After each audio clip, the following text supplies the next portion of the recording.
जी बिस्मिल्लाहिर्रहमानिर्रहीम अस्सलाम वालेकुम वरहमतुल्लाहि वबरकातुहू। मेरा नाम है डॉक्टर मोहम्मद मुज़म्मिल हसन। एक नए सेशन के साथ आपकी खिदमत में हाज़िर हैं।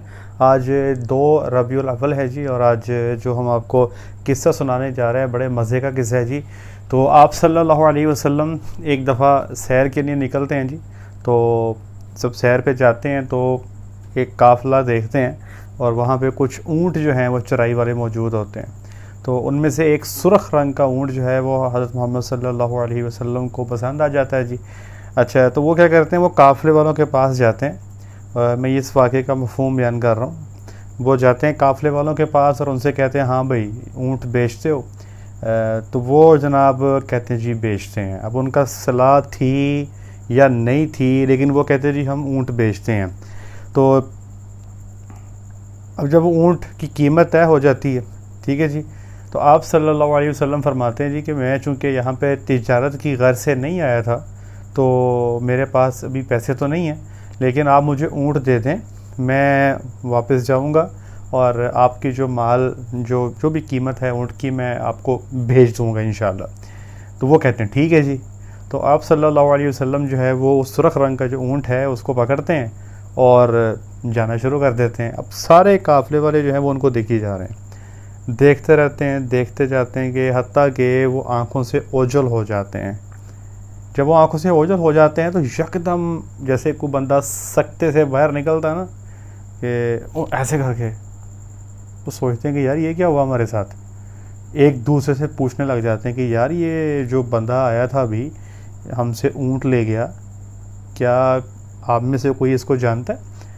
तो वो कहने लगे नहीं। तो वो बड़े परेशान हुए कि यार एक ऐसा बंदा जिसको हम जानते ही नहीं हैं, उसको हमने एक इतना कीमती ऊँट दे दिया। अच्छा, अगर तो आप कैश पे चलते हैं ना जी, किसी भी बंदे को आपने कैश पे कोई चीज़ देनी है तो कोई आपको ज़मानत की ज़रूरत नहीं होती। अगर आपने कोई चीज़ कैश पे लेनी है, उधार पे लेनी है, तो उधार पे लेने के लिए 3-4 शराइत होती हैं। एक तो ये कि आप बंदे को जानते हो, जैसे अगर वो मुझसे उधार मांगता है तो मैं उसी को उधार दूंगा जिसको मैं जानता हूँ, या दूसरे नंबर पे मैं ऐसे बंदे को या आप ऐसे बंदे को उधार देंगे जो बीच में किसी को ज़ामिन ठहरा दे कि जी फ़लाने की ज़मानत है, फ़लाने की ज़मानत है। या फिर तीसरा ऑप्शन ये होता है कि आप कुछ गिरवी रख देते हैं या कुछ प्लेज कर देते हैं। जैसे आज भी आपको पता अक्सर लोग बैंकों में लोन लेने जाते हैं तो वो अपनी प्रॉपर्टी ये वो प्लेज करवाते हैं। तो ये 3 तरीक़ेकार होते हैं अगर आपने उधार पे कोई चीज़ लेनी है, या आप जानते हों या किसी को ज़ामिन ठहरा दें, या तीसरा ऑप्शन क्या है कि आप कुछ गिरवी रखवा दें।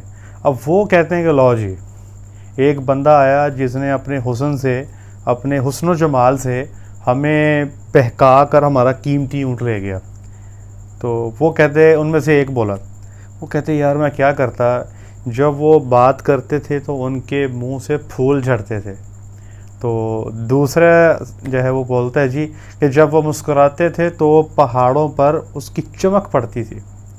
और तीसरा कहता है जी कि वो उनकी आँखों से नूर झलकता था, मतलब इतनी खूबसूरत आँखें थी उनकी, देखी जाता था।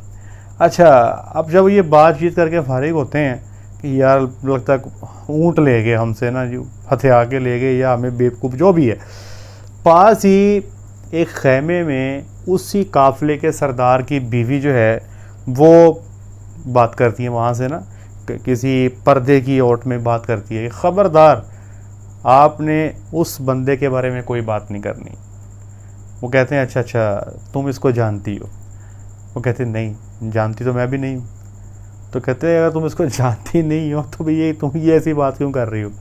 तो वो कहने लगी कि जब तुम इस बंदे से सौदा कर रहे थे तो मैं उस वक्त यहाँ पे बैठी उसको देख रही थी, तो जो शख्स इस कदर हसीन व जमील हो सकता है तो वो झूठ नहीं बोल सकता ना।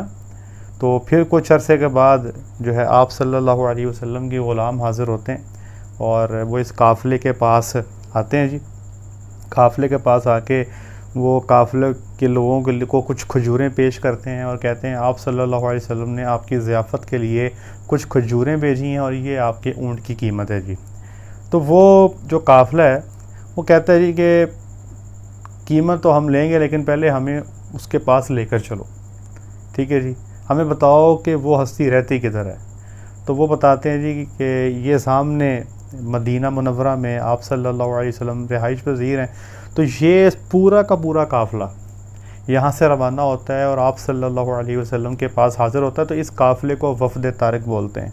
ये वहाँ पे जाते हैं और आप सल्लल्लाहु अलैहि वसल्लम के जो है जी वो के पास तशरीफ़ लाकर ये इस्लाम कबूल कर लेते हैं। तो ये कह लें कि आप सल्लल्लाहु अलैहि वसल्लम को अल्लाह ताला की ज़ात ने जो इतने सारे मौजज़ा दिए हुए थे, उसमें एक था कि अल्लाह ताला की ज़ात ने बड़ा हसीन और जमील बनाया था। तो हम जाते हैं ना जी, अमूमी तौर पे सिलेक्शन हमारा काम है जी। हम अच्छी अच्छी चीज़ें सिलेक्शन कर रहे होते हैं, हमें लोग सिलेक्शन के लिए लेके जा रहे होते हैं।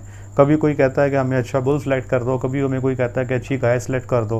तो मैं उनसे एक बात कहता हूँ, जब सिलेक्शन मुकम्मल हो जाती है ना, तो लोग कहते हैं कि फ़लानी गाय में कुछ ये नज़र आ रहा है, फ़लानी में कुछ ये नज़र आ रहा है। तो मैं अक्सर ही लोगों से ये बात कहता हूँ कि अल्लाह ताला की ज़ात ने अगर इस कायनात में किसी हस्ती को 100% परफेक्ट बनाया है ना जी, बग़ैर किसी ऐब के, तो वो हज़रत मोहम्मद सल्लल्लाहु अलैहि वसल्लम है।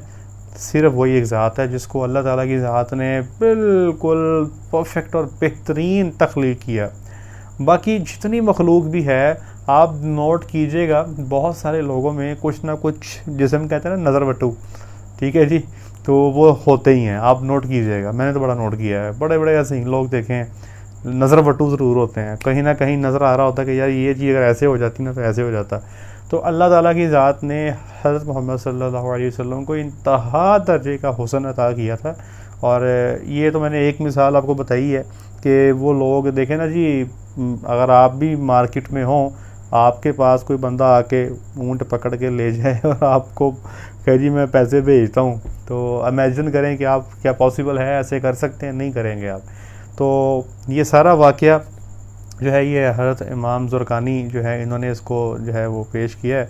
तो इंशाल्लाह अगले दिनों में मज़ीद कुछ ऐसे ही खूबसूरत वाक़े लेके आपकी खिदमत में हाज़िर होंगे। आज के लिए इतना ही। अपना ख्याल रखें, दुआओं में याद रखें, 5 वक्त की नमाज़ अदा करें। अस्सलामु अलैकुम।